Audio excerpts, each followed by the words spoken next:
Live from the Motor City, all the way to the Volunteer State. It's time for the Reckless Speculation Podcast, where we recklessly speculate the latest news in the world of sports. From college football to NASCAR, we've got you covered. And don't forget to stick around for the world-famous Bet Your Nuts, where we will give you your best bets to make the most money. Now sit back, grab your favorite drink of choice, and join Robbie Davis, Raj Mehta, Brandon Chain, and Tom Sloan. It's showtime.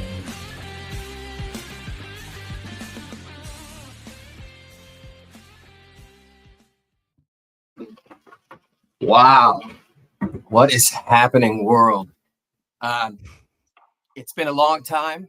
I'd like people to know also that quickly in my professional world, I had someone who's an executive at a very large health system realized that when I said sports podcast, she had Googled us and she's been watching. So I won't say her name, but it makes you wonder what you have said. And it's been quite a while. So no regrets. No regrets. No regrets, dude. I want to say thank you for her and welcome everyone back to Reckless Speculation. We're excited to be here. Robbie Davis is at a friend's birthday party or something. Big ups to Tom. Tom does everything for us. Ooh, I think you moved out into the speakeasy or something. Yeah, we had a heat wave today, 40 degrees, so I'm out here. Wow. So that looks very nice. And Tom is the engineer, the show planner. He's the face. He's everything. And Tom got a new job.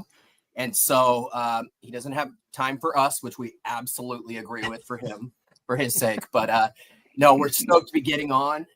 We haven't really missed much in the world, just 3 catastrophes in my home area of Southern California, an election, the NFL playoffs, and something I think that we're going to start with right now, which we're just going to jump right into it, folks, because we don't have Robbie here to slow talk and then make me laugh.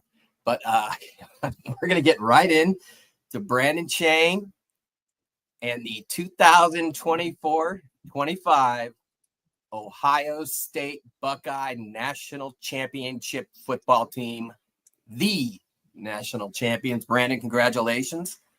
Thank you. Let's just start real quick. Actually, I'm just going to hammer it right now. How the fuck did you guys lose to Michigan at home 13-10? Because that team I saw was like the greatest show on turf, going back to like Kurt Warner and Isaac Bruce and those guys. Torrey Holt. Sorry, man, I'm old. But like, LSU a few years ago with all those dudes with Chase and Jefferson and Joey Cool, Joey B. How did that happen before we get into Ohio State? I mean, how about Tom? How did that happen, Mr. Michigan? The only thing I can say is Michigan coming into this season, the offense was a big question mark, knowing that they lost all these pieces. But the one thing that I think myself and other Michigan fans thought they could hang their hat on was, its defense is probably going to be pretty good. They had a lot of guys coming back. You had Kenny Grant. You got your boy from Rancho, Anaheim. Yeah. Rancho Cucamonga. And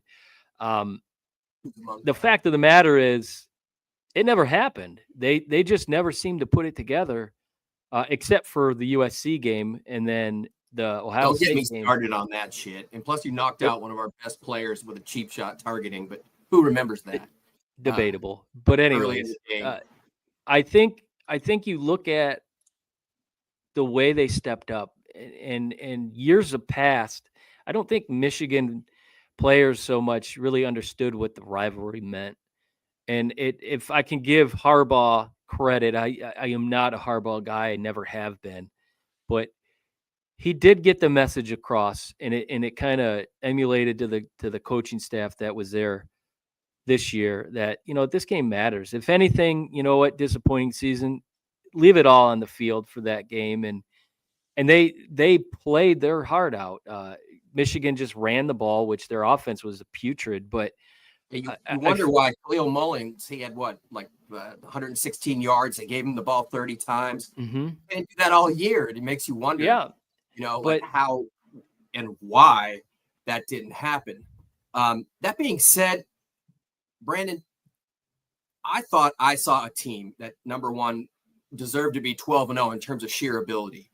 One of the great power offensive teams, not to mention defensively across the board, dominating people. Number one, Oregon, 42-17 over Tennessee.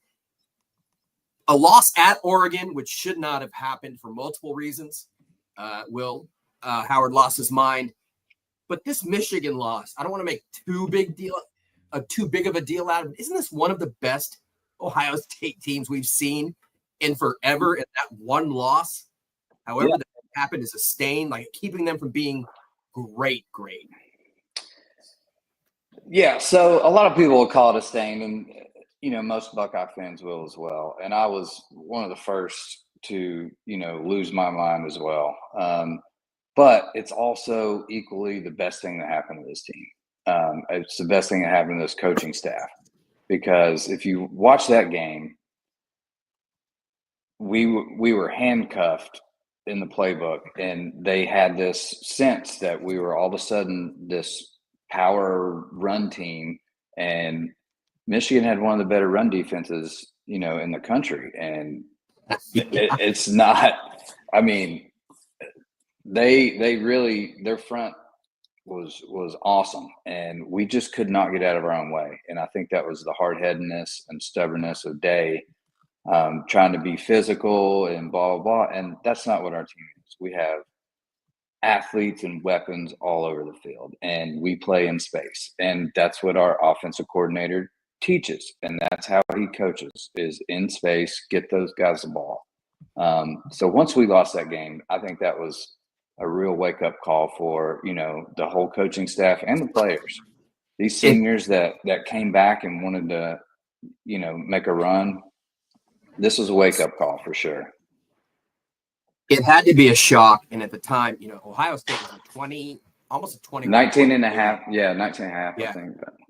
And so quickly, because Pete Carroll is a god to me, and he's going to my crappy Raiders, but I'm stoked on that. We're not going to get into that today, but the Raiders 2 years ago won in Kansas City on Christmas Day. Mm-hmm. Like, that's about equivalent. Actually, it's worse than this because Michigan is the defending national champions. Mahomes had said that, and Andy Reid, the Walrus, said he credited them with basically showing us a number of different holes. And really, like you said, after you play Mason Graham and Kenneth Grant, and then let's not forget a top 5 pick in all likelihood, and Will Johnson, who can go, man up with Jeremiah Smith. Smith who did not play. Oh, he didn't play? Well, there goes that freaking art. I told you I didn't. Well, we didn't. I thought it'd be 70-0. We didn't throw the ball either, so. No. I know there was no outside threats whatsoever. He missed the last 4 games of the season.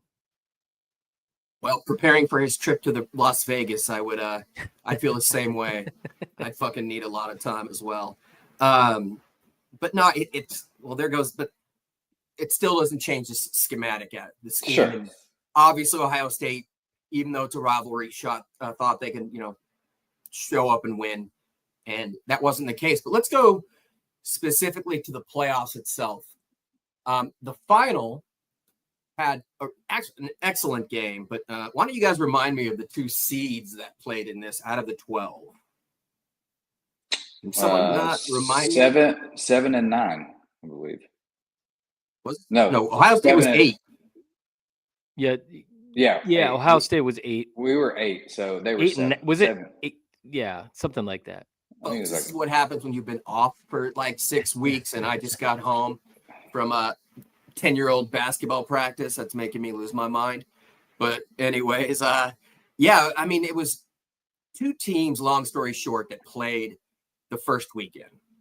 And I know in baseball, my Dodgers, of course, won it all. Shocker that I'm a Dodger fan, but this was the first time they were playing meaningful games, i.e. in playoff mode.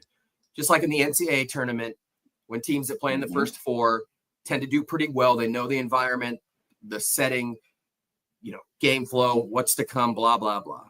Now, I argued in football it's different because you're playing 4 games, you guys both did, against top-notch physical teams over what, 5 weeks? I'd be like, screw that. I'd want another week off. What's a week really make after you've already had 4 weeks? Am I right that it's not that big of a deal and it was just the seeding that sucked? Or is there a reason why 2 teams that played the first weekend played in the final? Well, we talked about this a little bit last week. The seeding was wrong, completely wrong. And I do believe they'll address this after next year to where you could win your conference, we'll just say it, the Big 12. You can win the Big 12. And you're going to get in. It doesn't mean you're going to get an at-large top 4. I do believe the top 4 teams were not seeded correctly. And no disrespect to SMU, what they accomplished, to Boise, what they accomplished, Indiana. But yeah, but the grand scheme of things was what makes for good competition. And when you look at it, at the end of the day, the 4 teams that had the byes all lost. And of those 4 teams in round 2, only one of them was actually favored. So I think you look at that aspect and realize that, yeah, we got a problem here. So they're going to have to fix that. They're going to have to look at it in the sense that, okay, you win your conference, you're going to get in. But once everyone's in, once the 12 or 16, which will be the case in years to come, once they get in, I think then they'll get rated and just to make sure that, the best matchups and the number 1 ranked team actually gets, beyond the second round. But also you can't wait 4 weeks to play football. They need to, you have your conference championship games, maybe wait a week and then get right to it. But they went 12 games, right? And then 13 with the conference championship. That's too long of a break for these kids. I believe in momentum. And when 16 games, 17 games with the, they're not sitting at home training all week and they have school theoretically and other things. That's a big. But it was bad football. At 4 games. It was bad football. Bottom line, it was bad football early on until the last 2 rounds because those teams had been playing. They had been playing for 3 weeks, so they had their legs under them still. And these earlier seed, these top 4 teams, they're off for 4 or 5 weeks. Man, you lose your rhythm, you lose your momentum, and by the time they take the field, they didn't have a chance. It's going to be a problem. And Shane, I was going to ask you, do you think this year there was kind of a buffer? Not saying the committee knew this, but number 1 with Bama not being Bama. But number 2, maybe, hey, let's throw in some fresh blood, see what we got here across the country, different markets. Arizona State absolutely belonged. Sam Leavitt, I knew about Scatabo, was a beast, but Leavitt, a transfer from Michigan State, I was like, this kid's going to be a star. But, like we said, Clemson, Boise State, SMU, Indiana, there were some questionable selections. Mm-hmm. Is that because of them wanting to market a new product, if you will? Or do you think it's a flawed system as it is and they should cut down the number of teams that are admitted? I think it's a flawed system as it is for sure, because the committee has no idea if they're judging on record or, eye test or strength of schedule or just total wins. Just like Indiana's the perfect example. They played nobody all year. Mm-hmm. We easily handled them in the, one game that they played against the top ranked team. And that was their only loss. And then they got boat raced. They looked awful. So just because not the last 2 minutes, Notre Dame gave them the window and they almost took advantage of it. Notre Dame was very vanilla in that game. They knew they could basically push those dudes around. And yeah, it got a little tight at the end, but it is tight. It was the game it was over. But I agree. And to my point on that, on the flip side, like I underestimated Notre Dame all year long. Like I didn't think they were as good as they were. I love Marcus Freeman and what he's done there. Don't get me wrong, but I just underestimated him. I thought Penn State was going to pull their game off, and they didn't. And then I was like, okay, Notre Dame's got something. And then they kept rolling, and so it made me nervous for the national championship game for sure. But regardless, the system is flawed and it's got to be fixed. Like Oregon got screwed. They had the worst and hardest bracket. Mm-hmm. As the number one seed. Yeah, we talked about on a couple shows. Whoever won the Tennessee Ohio State game, we thought would probably come out of that bracket and at least make it to the championship game. But the committee gets cute in NCAA basketball. That's what I took it as. Okay, they didn't lose, so we can't really drop them down. Even though if they go into Ohio State and lose by 1 point, that would be different. But at home, very favorable treatment and some different plays. So but that brings. I think everyone knew they weren't the number one team in the country. I did, but I hate that. Yeah, right. But you've got to take pre-season rankings and seedings into account now, because that makes a huge difference. Because like you said, if you don't play a schedule and you don't play anybody and you're ranked, number 8, you're not going to really drop from number 8. I mean, you're going to make it into the playoffs. So you got to be careful on what's how they the do incentive that. What's the incentive to schedule, a tough non-conference? Right. If you're going to get in, and should we even have a non-conference? Even though that would, I think they should do away with conference but you got 20 teams in each conference. In 5 years, there won't be a non-conference. It'll be just a mega conference. So I think they should do away with conference championships. Personally, I think for one, that extra game, like Ohio State didn't play in it, so they did have it a little extra week, but they did still have to play the first round with no bye. But there's you can go back and forth on that, but I still think with this system and scheduling or seeding, you can't just take into account, like you said, Raj, make them not even count towards anything, the conference championship game, just because you win your conference. And it may be, weak and you don't necessarily deserve that bye in the first round. Let's talk quickly, Tom, your opinion and perspective on the actual national championship game. I was able to watch both teams close and up front. And I knew Notre Dame, and being without Riley Mills, their All-American defensive tackle, who's just a beast. I always bring it back to USC in the past, and because that's all I've got. But Pete Carroll, he goes straight for the trenches first, and Notre Dame is outstanding up front. Ohio State outstanding up front. Michigan dominant up front last year. I knew it would be competitive.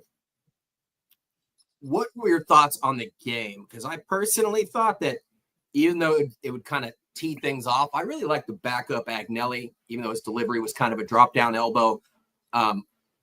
Riley Leonard was so one-dimensional. I was a bit surprised Notre Dame came back. Were you surprised as well? Did you think Ohio State was going to run away with it?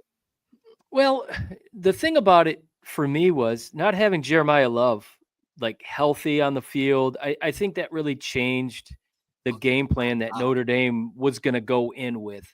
But I like the fact that you look at second quarter, the game was over. You just, not to sugarcoat it, the game was over. Ohio State was dominant. And Notre Dame went into halftime, and I absolutely love Marcus Freeman. Like Brandon said, the guy is a motivator. When you have the response that went viral when the team found out he got the head coaching job, that just tells you what kind of a person this guy is. Not human being, coach aside. I mean, you got to love that. And he's half Korean. I got to say to my boy Charles Kim, he is half Korean, and his wife is super hot. Not that matters. He didn't let his team feel like they were never not in that game, and they made a valiant comeback. And the reality is, Leonard was probably concussed. Let's not sugarcoat it.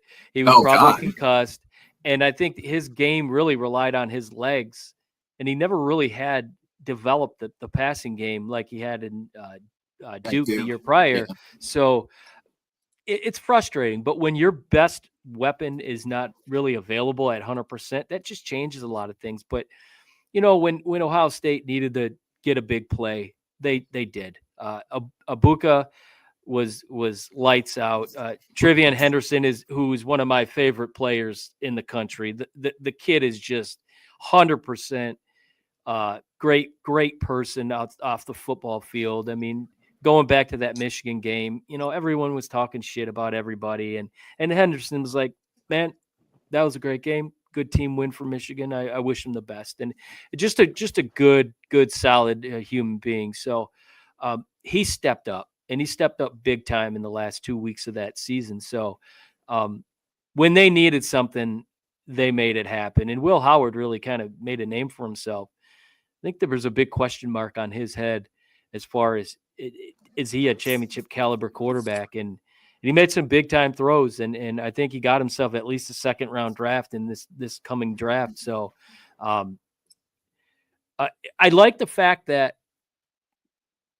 when the game you thought was over, it wasn't really over. So it kept you engaged, and ultimately Ohio State goes away with the win. Big Ten for life. Back-to-back Big Ten championships, more to come. Well, that's interesting. We'll transition there. And hold on, I got one thing to say real quick. Yeah. Knock it out, bro. Sorry about that. So, yes, the game was over in the second quarter, and then we proceeded to play like we did against Michigan and try and keep a lead instead of just putting the foot on the gas and just ending the game. Like, we could have scored 52 points if we wanted to. They started doing these quarterback not to lose versus what are we doing? And that's why it made me I was like, here's Michigan all over again. Like, here's what we're doing. Like, what are you guys doing? And then finally, when we had to have it, they throw the ball to who else? Number 4. Just throw the ball to 4. That's all you got to do. I'm old, but he reminded me of the most dominant freshman receiver since Big Mike Williams at USC. Just in terms of like taking a team and making big plays. Yeah, absolutely. So I'm glad the over hit personally. That was pretty rad. But yeah, like I said, it was we were transitioning there that I had posed this to a lot of our friends that are SEC guys, Tennessee guys out here, and I asked them if the effect of the portal, and more specifically the effect of the NIL, has ended or will end SEC dominance. Now, I know the Big Ten has gone back-to-back with 2 great teams and rivals, and Michigan and Ohio State, and the irony is overwhelming. Although Michigan did win both big games and won 4 in a row. Sorry, Chain, that's all they got. I'm used to that feeling. But Bama, is the dynasty era over? Is my question. Not just about the SEC. We'll start there. Is it just going to be about who's got the most money and the least amount of perspective, where collectives are just going to throw money at kids? But let's go to the SEC first. Is that dominance over? Yes or no? Chain. Yeah, it's over. The NIL and transfer portal have completely leveled the playing field per SEC, right? So now you're getting a lot more or a lot less depth in the SEC, and you're going to see a lot more of those, 4 and 3-star players that were backups now starting and actually doing something on other teams. So, yeah, it's over. And who's to say it's not going to stay in the Big Ten forever either? I think it's going to go back and forth and around because there's no system like the SEC built with this NFL fast track. Like, you come here, you sit 2 years, you play 1 year, you go to the NFL. Like, that was the playbook. That's changed. And again, yeah, the Big Ten, I think they were 9-1 in bowl games this year against the SEC. that hardly ever happened. That hadn't happened in, last I can remember. But that's going to change. I mean, the SEC, they'll bounce back. They'll still get their fair share, but there's no dominant conference anymore. Right now, yes, the Big Ten is, but I don't think that'll be for long either. I think that's going to change as well, just because of the portal and NIL. I was talking to a friend that is affiliated USC program and a booster, and he said that Lincoln Riley had mentioned to their group that every player, it's a bidding war for that's in the portal. And, at Ohio State and Georgia and Clemson before that, they went 3 deep in 5 stars, and those kids were willing to wait 2 years for their moment. Now they want to play right away and get paid. Yeah.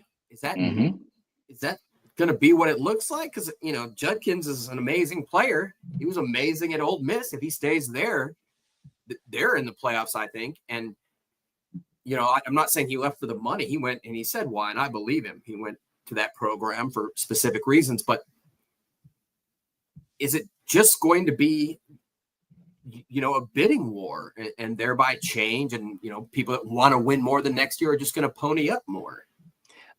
100%. And you're seeing that even with high school kids. Take, for example, Bryce Underwood here. Bryce Underwood played at Belleville, owns almost every state record in the state of Michigan as a quarterback. We all know his story.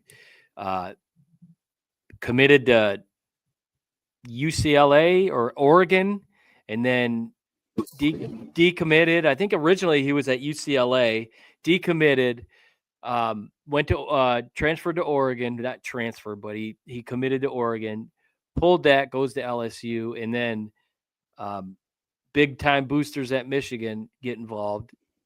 And now he's at Michigan, signs a contract, literally signed a contract, a 4-year contract. So the kid can't leave. If he wants his money, he can't leave. So, but therein lies the problem.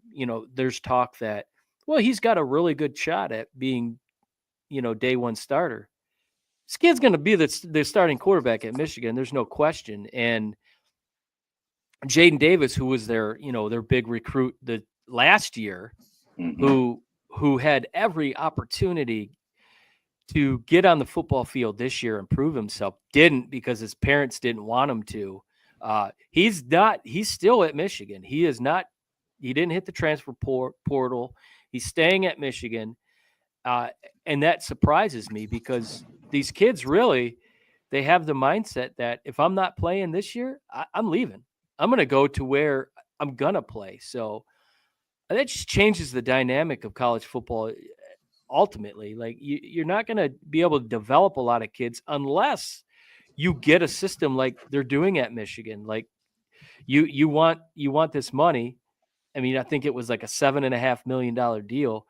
It's a 4-year deal. I mean, I think outside of him, going into the NFL after, his second or third year, that'll change that. But you're going to start to see these schools signing contracts with players, and I just think it cheapens the sport, in my opinion. The traditions are going to be out the window, and you're going to have the same, core teams that, let's face it, willing to pony up for the money. Man, like I said, yeah, you're going to have the irony being SMU and Dickerson, the Texas A&M, that oil money. That's all going to come into play, and it's just going to make it hard for the smaller schools to compete. And I just fear that college football is going to, suffer for it long term. I agree, man. It's no longer about the education. And my chip on my shoulder is that in Los Angeles, a lot of the USC, like just crazy money guys, are pissed. And they, sometimes there is less to be involved in where there's a lot of old money in the South or other areas, so to speak, and those guys are willing to spend the money, and maybe others aren't. Like, screw it. Why am I going to do this? And then who's going to, take control of chain? I'm sure you're familiar with the foundation, the Ohio State Collective. They seem to have things right. I don't really know why or whatnot, but is it just a bidding war? Is there going to be any reliance on things like tradition or whatnot? Or eventually are we going to see, some billionaire tech Boise State alum spend the money to get everybody to go there? I think that really comes down to the player himself, right? Like when you are looking for a school and looking to play, like what is your actual, order of importance? And are you about tradition? Are you trying to learn? Are you wanting to study under this coach and get better? Or are you just looking to get paid as soon as possible? And I think this is still in its infant stage, and there's so many directions it could go from here. Obviously, they're going to have to do something with some type of salary cap or limit transfers in the transfer portal. They've got a lot of work to do. They just unrolled this thing with no laws, no regulations whatsoever. Typical NCAA, and it starts with football, and then you're going to have other sports, and we'll have issues of equality and whatnot. And it's Matthew Sluka left UNLV at the time they were undefeated, the quarterback, and he left when they were 4-0, and he left his team and everyone, and it was because he said he was promised a deal worth $500,000. So now you're starting to see contracts and eventually come lawsuits, and it's just such a slippery slope that it frightens me. And to the school's defense, who's paying the NIL money, like you want that security in a contract, like, hey, you can't transfer, you can't do this, or you can't just say, all right, here's $7 million, come to play for me. They come 1 year and then they're gone. Like, no, you've got to have some type of regulation, and I think the schools are starting to smarten up to that and take it into their own hands. But this should have been set forth from the NCAA to begin with, which they're asinine. So they're powerless, and I think it's snowballed, and I don't know what it's going to take for things to change, but now it's definitely a money game, which is absolutely frightening. Let's go to it's kind of funny. Back in the day, USC guys didn't always do great in the pros, and people would say, well, they've been coached up and that's why, but other people said, well, when they went to the NFL, they took a pay cut. So speaking, Brock Purdy still doesn't make $1 million a year. What's that? I said Brock Purdy still doesn't make $1 million a year. Exactly. All these college kids. You're gonna he will this year. That's no doubt. But that's my transition to the NFL, which we normally start with, but it's you wonder if some of the Buffalo Bills, like Dalton Kincaid, wasn't playing up to par because of a pay cut from Utah, so that the Church of the Latter-day Saints money. But I digress. Let's go straight into that game. Kansas City and Buffalo. Tom, did Kansas City win that game, or did Buffalo lose that game? I think Kansas City took advantage of a lot of missed opportunities that Buffalo gave them. Early on in that game, Josh Allen looked like Josh Allen of old, throwing across his body, trying to force throws in. He was everything he hadn't been all season. And they tried to force the passing game when James Cook was eating the Chiefs' defensive line up. He was getting yards. They went away for, just like the Lions did against Washington, where Jahmyr Gibbs only had 16 carries. Cook, they stopped giving him the ball. It was successful. So I think it's a combination of, questionable play calling. I think Allen had a lot of pressure on his shoulders, being 0-3 all time in the playoffs against Mahomes and the Chiefs. I think he tried to really force a lot of plays. But on the flip side,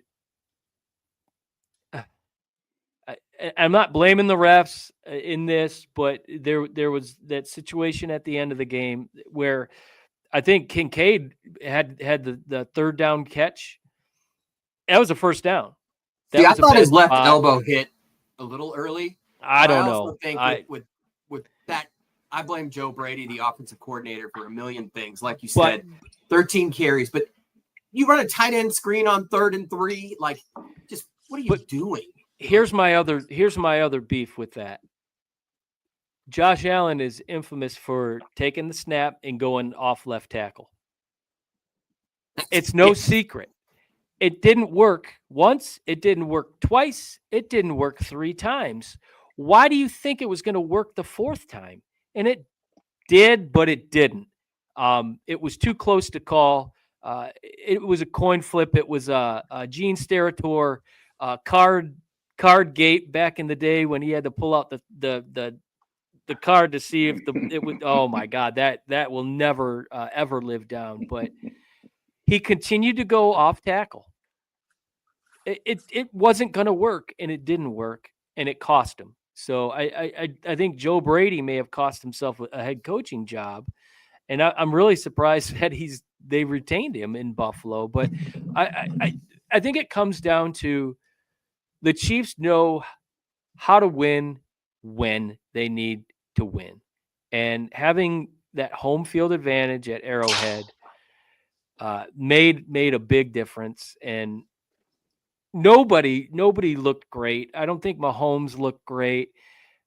Kelsey, two receptions, yet he's on the stage hooting and hollering and singing. I don't understand that, but ultimately it came down to me on a prop bet. They made more plays, and I think Buffalo just tried to force too much, and they didn't get the type of pressure like Rousseau and Milano.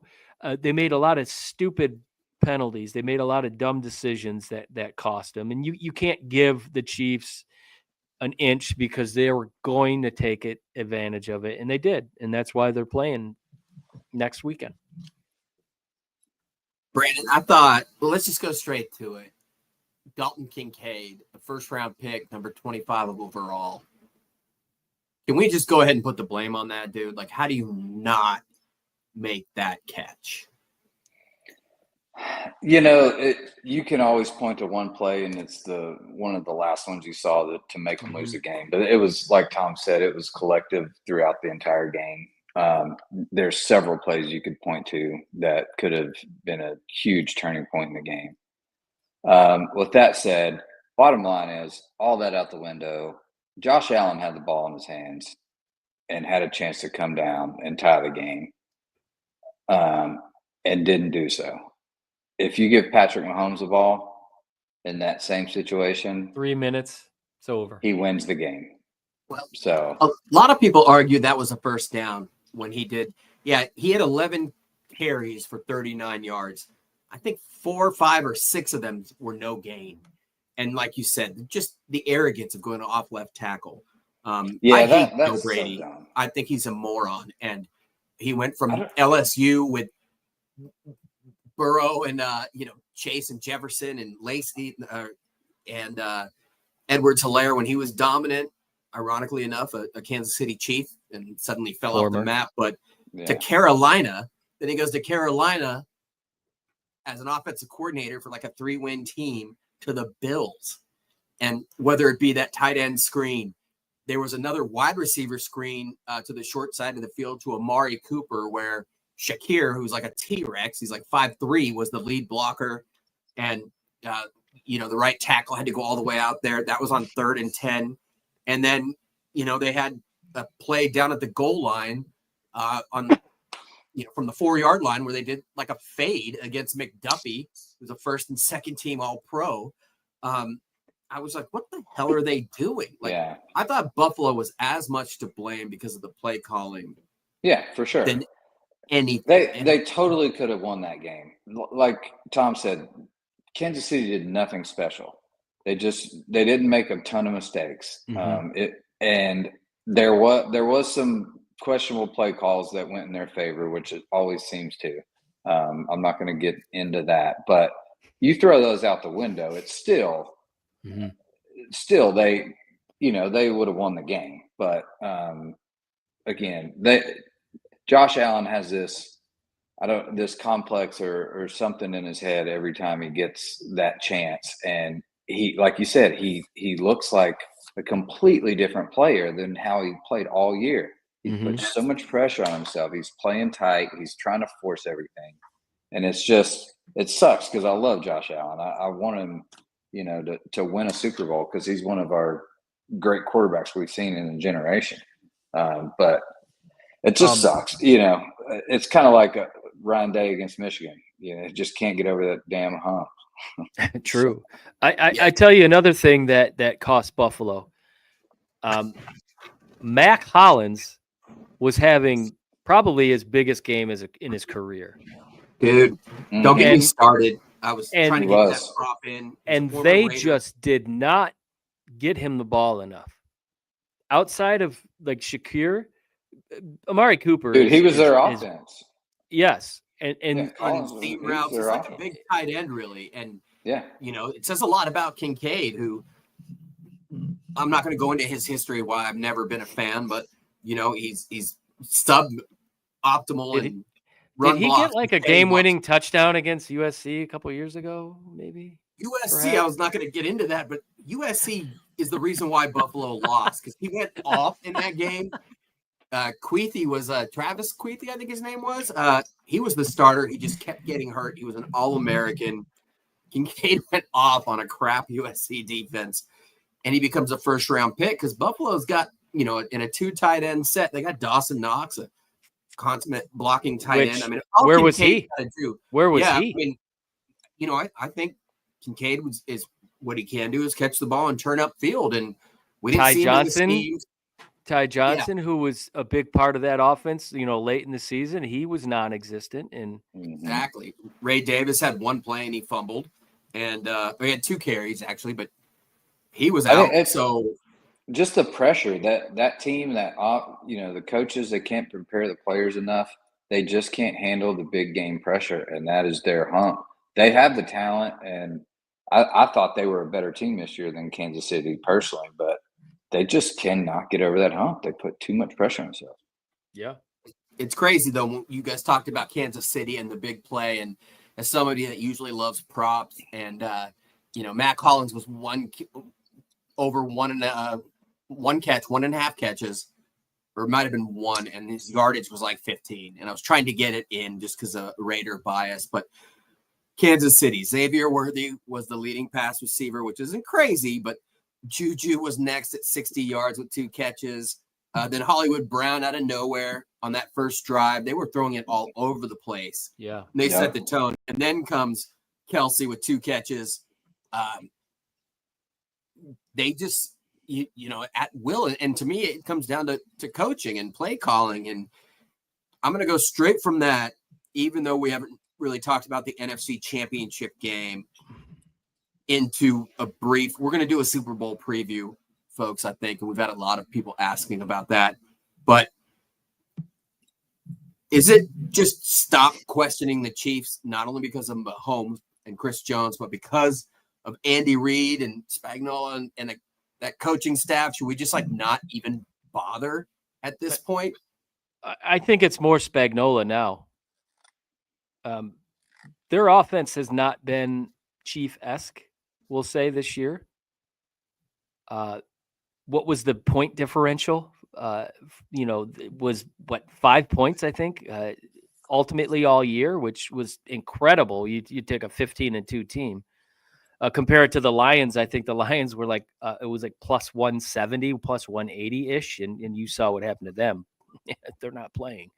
But this team turned a page when they brought Spagnuolo in here. And he's a perfect example of which I think the Bears are going to have this conversation here in 2 or 3 years. Not all coordinators are good head coaches, because Spagnuolo was not a good head coach at all.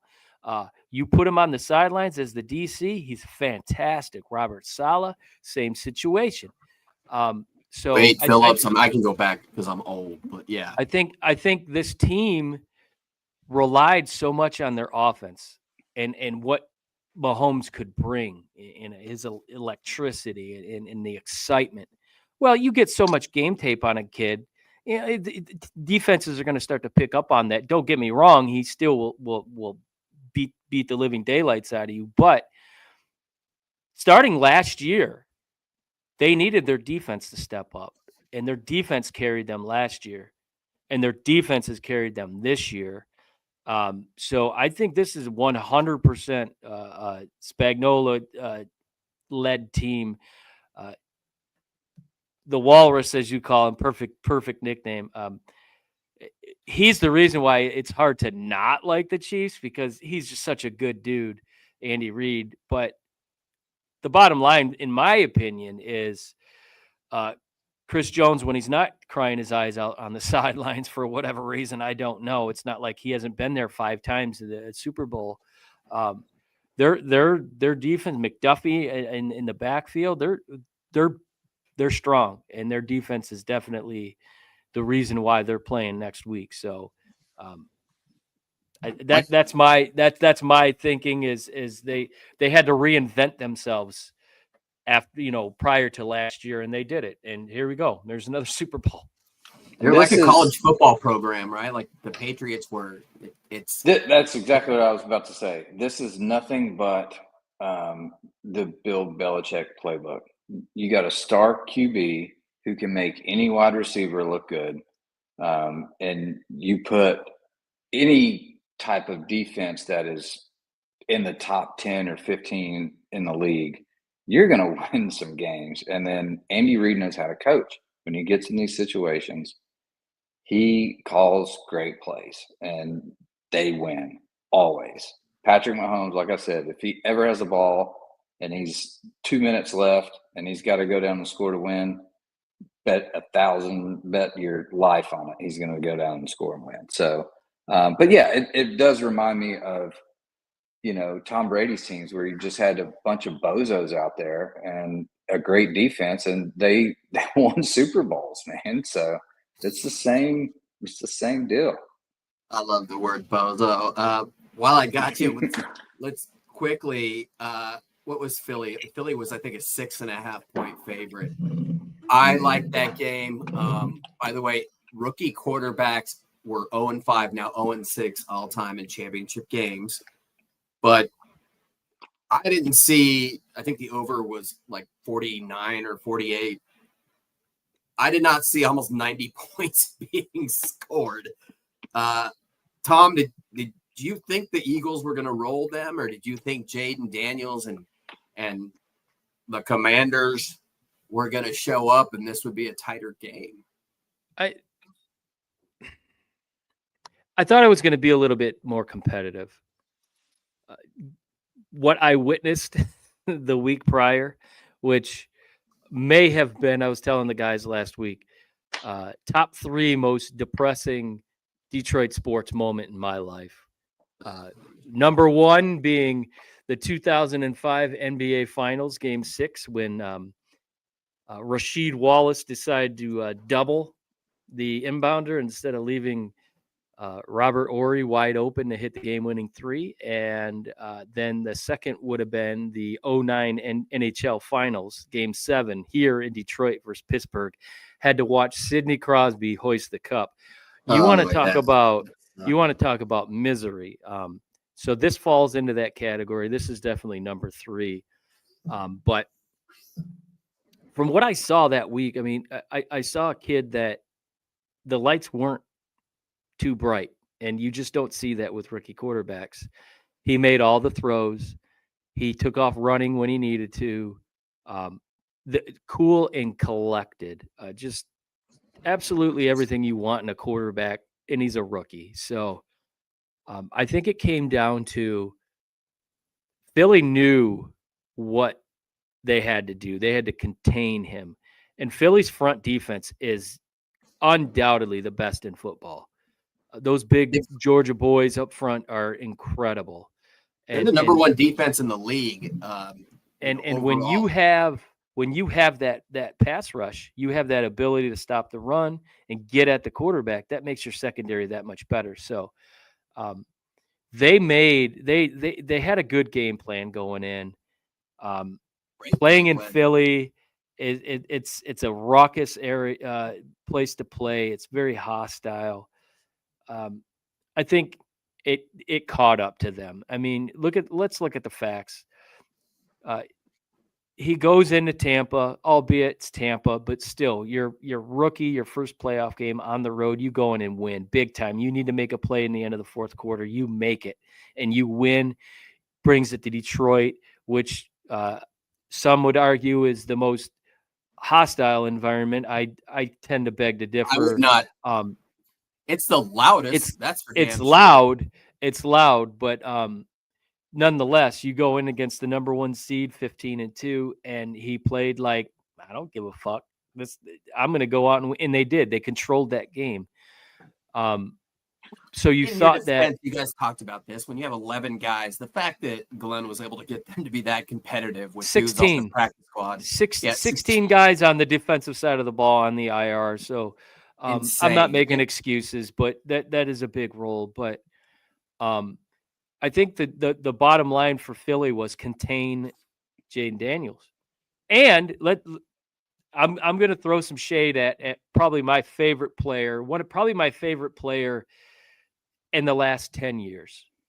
And yes, he's from the University of Michigan, Mike Sainristil, who had 2 picks against my Lions, unbelievable at Michigan. And he's had a great season, rookie season here at Washington. He was a huge liability. Now, I don't blame all that on him, because you cannot put a 5'9" corner on A.J. Brown, who's 6'4", 6'2", 6'3", something like that. It was a mismatch, and they kept putting him on A.J. Brown, and that was easy. That was pitch and catch. So I think the defensive schemes for Washington kind of cost them. Love Mikey Sainristil. Actually got a Mikey Michigan jersey and a Commanders jersey that's going to be hanging up here in the speakeasy soon. So, but I got to throw shade when I have to. He played a really bad game. He gave up, and he had some really costly penalties. So, but this is a young team. I think the Washington will soon to be Redskins again are going to be back in the conversation next year. You got to pay your dues in sports, in baseball, in basketball, and that generally involves, like the Lions did last year. You just couldn't predict these injuries this year, but losing a heartbreaker. And you learn from that. And they're definitely going to be around with that core. I personally, De'Ami Brown was my guy. 5 catches, 6 catches prior. He fumbled on that one play. His over-under was 3.5 catches, and yardage was like 45, actually. We had a 4-leg parlay, and he ended up with 42. So I needed 3.5 yards. My buddy and I, we went in. It was like $500, $600, $700, whatever it was. And it was not a huge bet, and it came down to that guy. And after he fumbled, but to your point, Ertz's over-under on receptions was like 3 also. He ended up with 11, and I thought he was going to die for 104. They kept everything in front of them. Brandon, this is going to be a tougher question because I'm transitioning to the Super Bowl. This one being 20. Is there a way? It seems to me that it would be easier for the Chiefs to load up the box and limit what Saquon, his 2,000 yards. The guy, by the way, had 15 for 118 in this game. But is it easier to scheme for the Eagles than it is for the Chiefs? Because I would argue that Eagles in the coming Super Bowl, folks, have more talent top to bottom than the Kansas City Chiefs. Am I right or am I wrong? No, I think you're 100% right. Talent-wise, individually, they definitely have more than the Chiefs do, especially on the offensive side. But the Chiefs have Mahomes and they have Hurts. So, in my opinion, if I was a DC, I would pressure the hell out of Hurts. Obviously, try and limit Saquon, but make Hurts beat you with his arm because he is prone to mistakes. If he's got pressure, he'll throw interceptions and make bad plays, take a sack, hold on to the ball too long. So, yeah, you've got to really force him and you've got to pressure him throughout the game. And that's how you win this game because if he has time in the pocket, he will make accurate throws, and you will see Devontae Smith and A.J. Brown and Goddard and even Saquon out of the backfield. I mean, they have weapons everywhere. It's just it all comes down to Hurts. I agree entirely, and Kansas City has to make him throw the ball. Mm-hmm. I think that's exactly too. And I was going to ask you, Tom, that the line opened up at, I believe, at 1.5, and it hasn't moved in a week. Mm-hmm. That's usually tells us that people aren't quite sure because the Philly it's team early. It's early still. It is early, but usually the public will jump on something. And that Philly team looked so dominant in that. I'll give you 2 words. 2 words why. Ready? Saquon Barkley. That's it. What he has done this year and what he did last week and what he did the week before, it's just when you think you've got him stopped, he breaks for 40. He breaks for 50. The guy's incredible. Dude. And he's got the biggest chip on his shoulder than any player I've ever seen in my life. He's got a bone to pick, and he wants to win this thing. And he's proven that he's durable for the first time in his career. And he probably would have ended up with the rushing record if played in Week 18. But kudos to him for putting teams with an extra game, but still. Sure. But still, he had over 2,000, and it was within reach. And yeah, I just think when you have him healthy, it's scary, and that's a nightmare for a lot of defenses because you start keying on that, and Hurts has the ability to beat you with his arm. He hasn't really shown it a whole lot, but he has that ability. So I think with having Saquon Barkley on your side, that's going to keep a line within striking distance, I think, for the Eagles. So you're saying striking distance. You know what? Let's just go into. I was going to allow. Do you guys have your own bet your nuts, or are we going to go? I was just going to go off the Super Bowl. Although I usually go props. So I mean, there's nothing else to really bet right now. So. We're going to go deep. We'll go deep dive into it next week, but we can kind of like. I can still do better. Yeah. Tickle the taint a little bit, so to speak. Little scratch the surface of what we think might happen. Let's do that. Let's go into bet your nuts. Brief Super Bowl tease. Brief tease. It's time for Bet Your Nuts.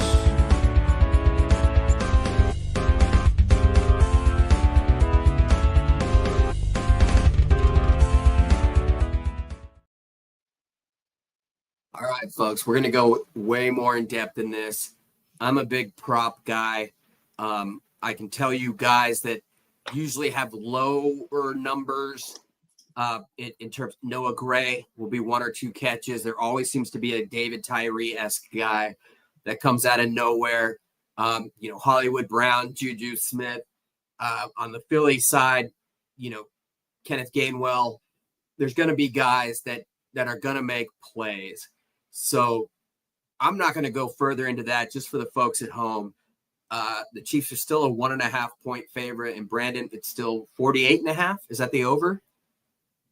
1 second here. It is 48.5. Yes. All right. Well, I'm going to go straight to you guys. Brandon, since I'm talking to you now, what are you going to go with? Are you going with a prop, or we're just going straight since we're teasing here, not literally? Yeah. So I love this bet.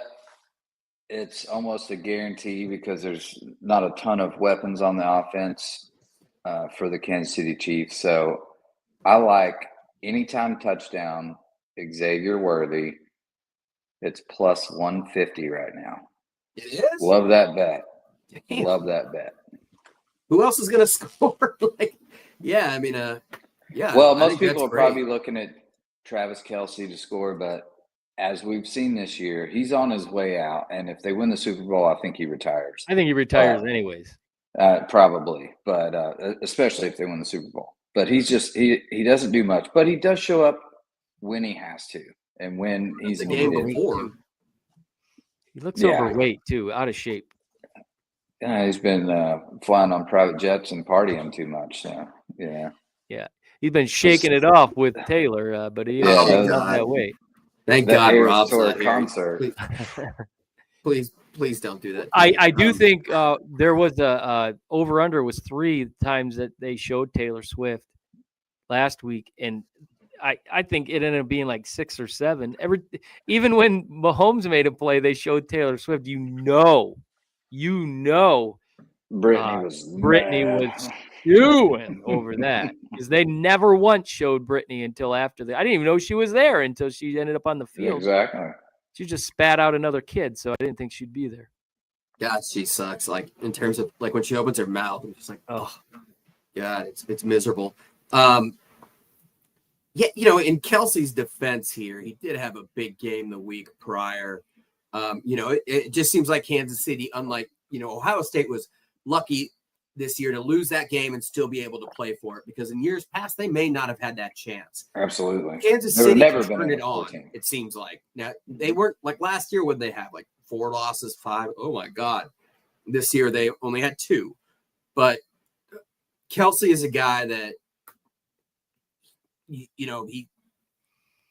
only 35. He still had 97 catches, 823 yards, but only 3 TDs in the regular season. But yeah, Philly is not a great matchup for him per se, but he had 7 for 118 against Houston the week before, 117 and a TD. So I'm going to go to you real quick, Tom, before you get into yours.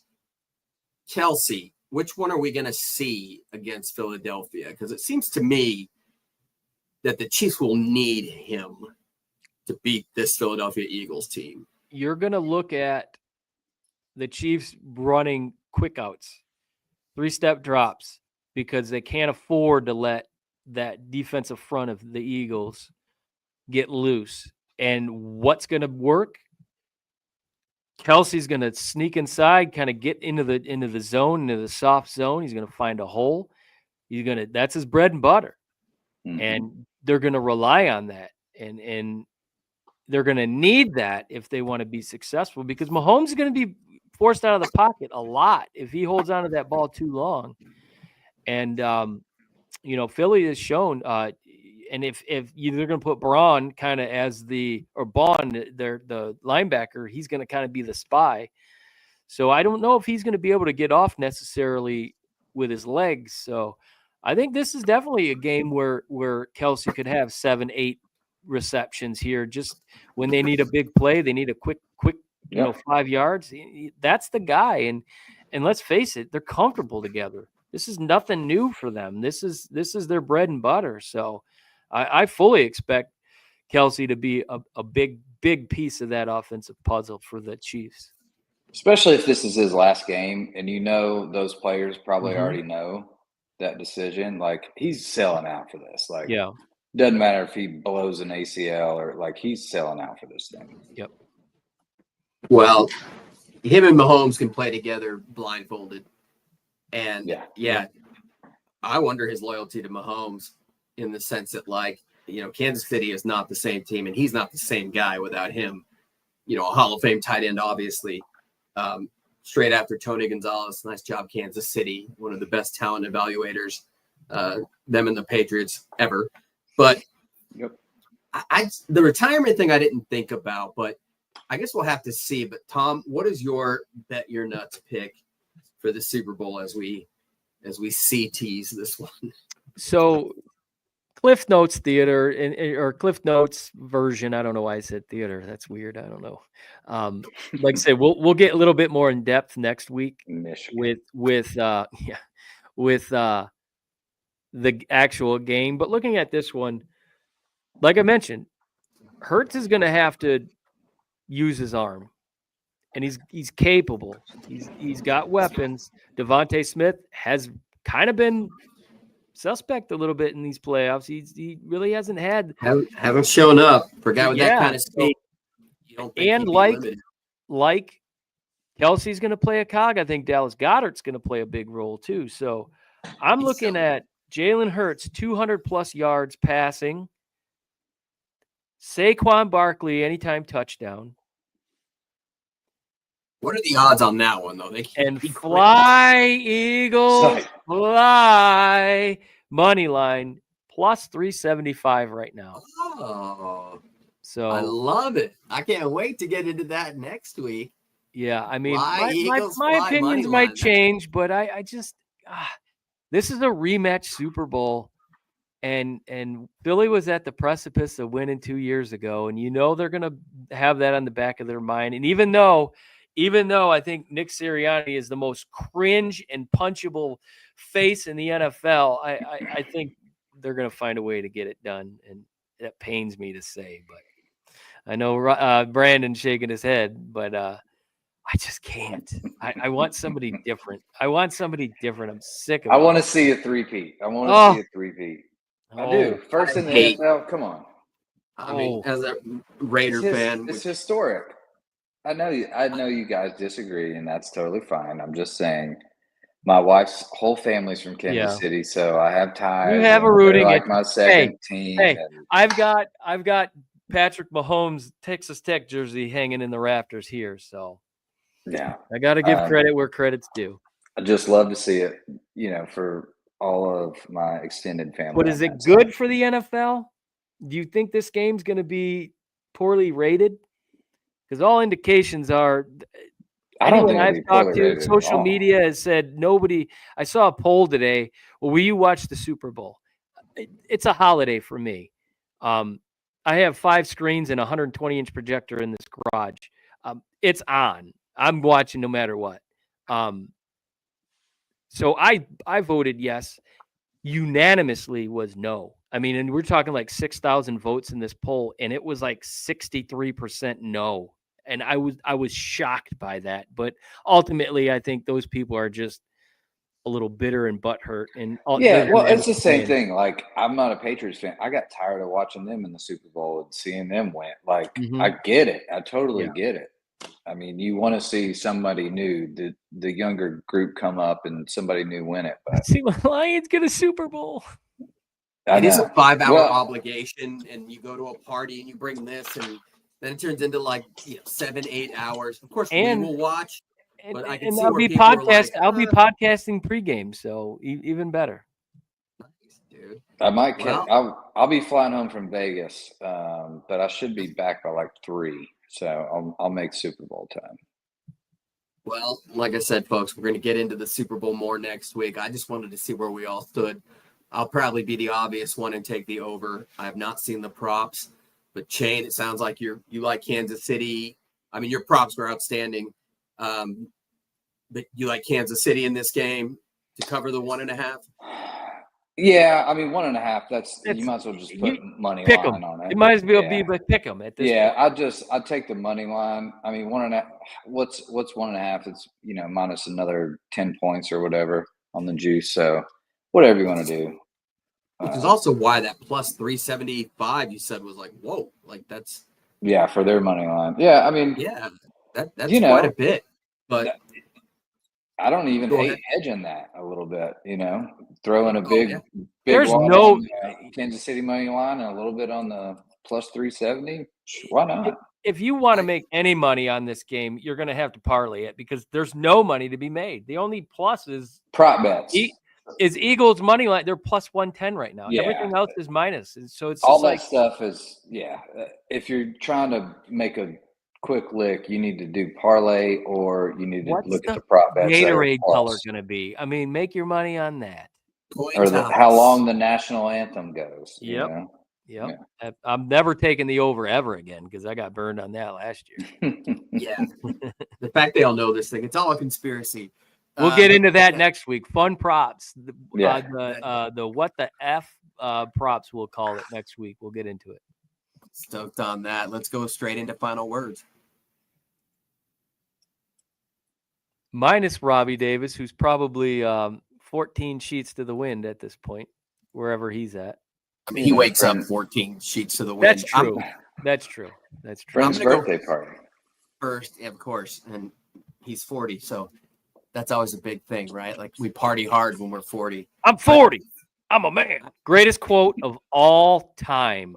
Mike Gundy, Oklahoma State. Yes. Fuck me. I'm a man. I'm 40. Greatest. It is. I mean, that is the greatest quote of all time. You got playoffs with Jim Mora, Dennis Yeah, Green. it's pretty good. They are who we thought they were. And then what's his name had one? Didn't Herm have multiple? I know he says don't hit send when it comes to like social media, but and then you had the old coach of the Gary Glanville said the NFL stands for not for long Vikings. when you make calls like that. The Vikings coach. They are who they thought we were. They are who they thought That's we the were. Dennis Green one. Dennis Green. Yeah. Yep. Yeah. Ultimate. I can go all day on those things, but the one thing I'm going to say is, I was going to Peacock to watch the USC women and Juju Smith, Juju Watkins, who's the smoothest player I've seen in a long time.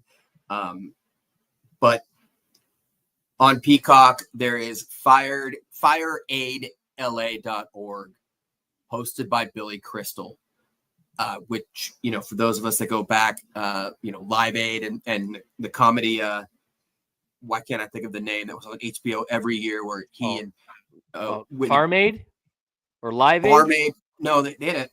It'll come to me. I'm sorry, I'm old. But just an amazing event, Alanis Morissette, Billie Eilish, you name it.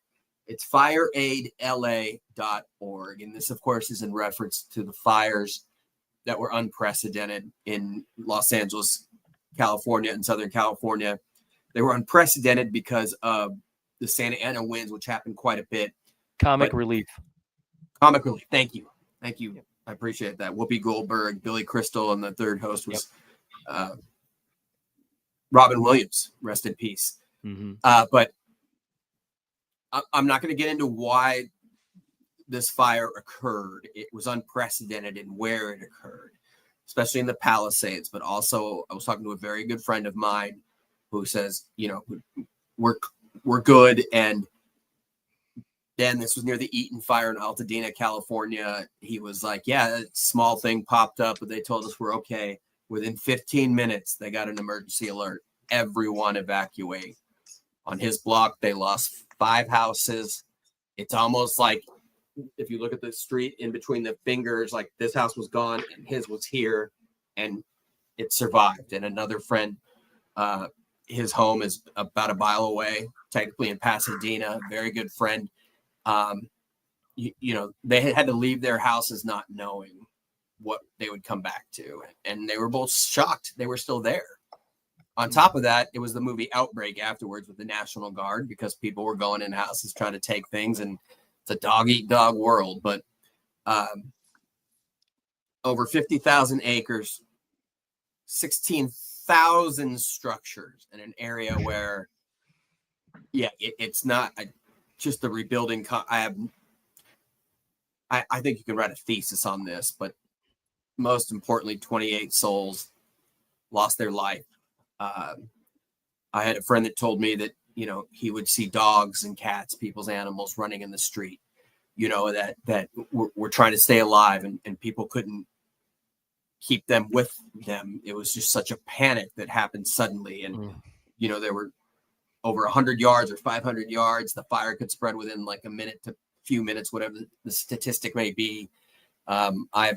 My mom and sister live in an area in Orange County. So many people I know, but to watch it personally affect people is one thing, but it's not about that. It's just about, this is absolutely devastating. And a friend of mine he never calls me Raj, and he's like, I have 48 nicknames, but he's like, dude, Raj, I've never seen anything like this. It's just total devastation and destruction. Just nothing.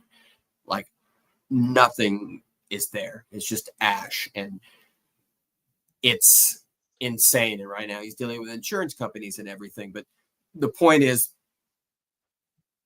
these are people where insurance companies were unilaterally canceling fire policies. So people think, oh, the Palisades, they have money. Not anymore.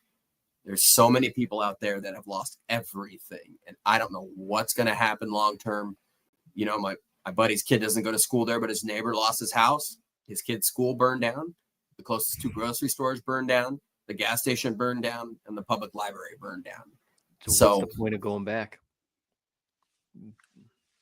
That's just it right there. You know, what's next? You know, right now we're temporary housing and staying with different people, but I don't know what the long term, especially in this age of remote living, you know, it's the long term. There's just so much uncertainty, which is why it is so important to donate. Like I said, fireaidla.org. There's also a phone number where you can text a link. I wrote it out, but then I realized it would probably show up backwards. Or no, it doesn't. No, it's right. Yeah. It's 310-359-0579. That's 310-359-0579.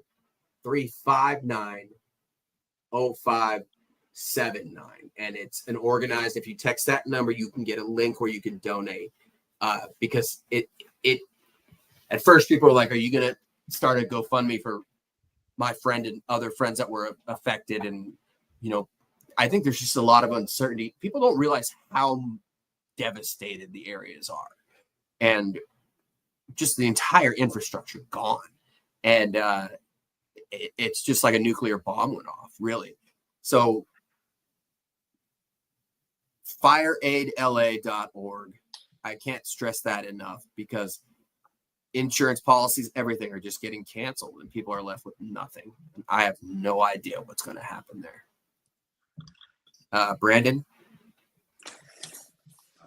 Yeah, that's awful. Our, you know, prayers have been with them, that those families, everybody that lost everything. That's just absolutely terrible. I can't imagine what they're going through. So, yeah, please donate. Like Raj said, do what you can and help these people out. Hard to follow that. I was going on. We usually have Tom go last because he says the weighty things, and mine was going to be more of a comic relief segment. Well, let's do that, because I think that's important, especially between Tom and I, because Tom has the meaningful things. So all right, and I'm sure you guys have all seen this meme, but after the national championship, Ryan Day, Will Howard, and a couple other guys were riding along on this golf cart trying to get to the press conference. And they're whipping around, and we've got, I don't know if this person has ever driven a golf cart in their life, but they go through the tunnel, and she manages to wreck the golf cart into the sidewall. So we've got to have a better vetting process on these drivers. I think it was an attempted injury going on here. There was speculation that she is from Michigan. She was a Michigan grad. Come on. Like Johnny Knoxville, the original Jackass. I'm kidding. Got a concussion. No, but I mean, come on. What do you do? You got to vet these people. Who are you hiring right now when they're literally driving in a golf cart and they can't make a simple turn? It looked like Austin Powers in there. Go Google it. Look at the meme. It's funny. But yeah, that's my final words. Like, learn how to drive a golf cart. Come on. I can't go any further into that, but allegedly some friends and I may have taken the Round Table Pizza cart from campus, which that wasn't us. It was just a story, but long story short, we didn't have a designated, well, that's even going down a different path, but who's the person responsible? Like, that should be a designated person to drive the cart, and especially with all the people and those particular people on board. So I did see that. It reminded me of years past, and But maybe we have the practice from golf and beer. I don't know, but that was pretty effing funny. Let's go straight, Tom. There's a lot going on in the world today.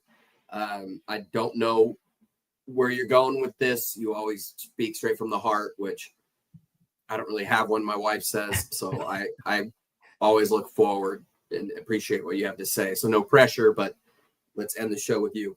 Well, I come with usually non-sports related things, or I try to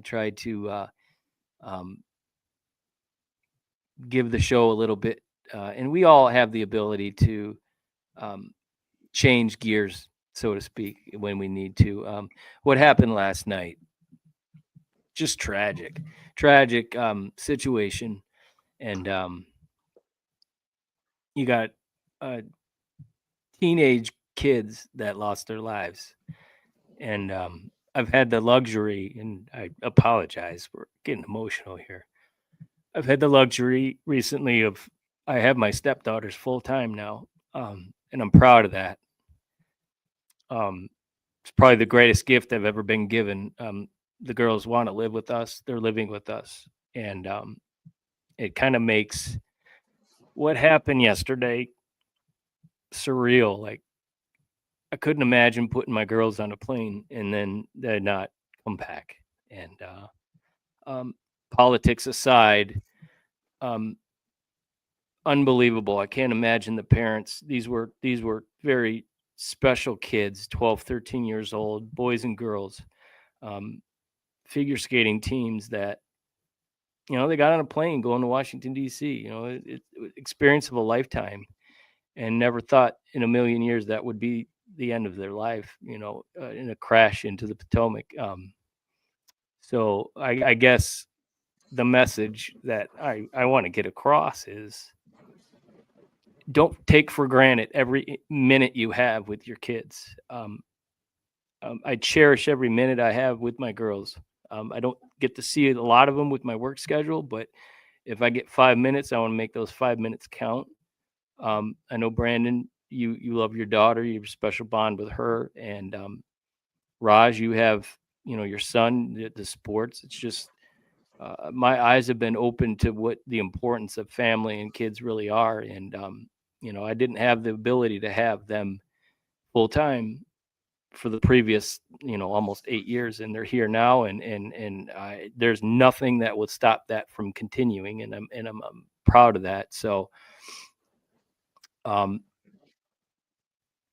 your kids you love them, give them a hug. And if you don't even want to say it, just do it, because there's a lot of parents that are going to bed tonight that will never have that chance to do that with those kids. And it's just tragic, and it makes you really appreciate life. And I know this is a sports show, and I know Rich Jasper is going to watch, and he's going to make fun of me because I am emotional, and I'm proud of that. I wear my emotions on my sleeve. I'm not afraid to cry, because things matter. Important things matter to me, and being part of the show matters to me. It's important.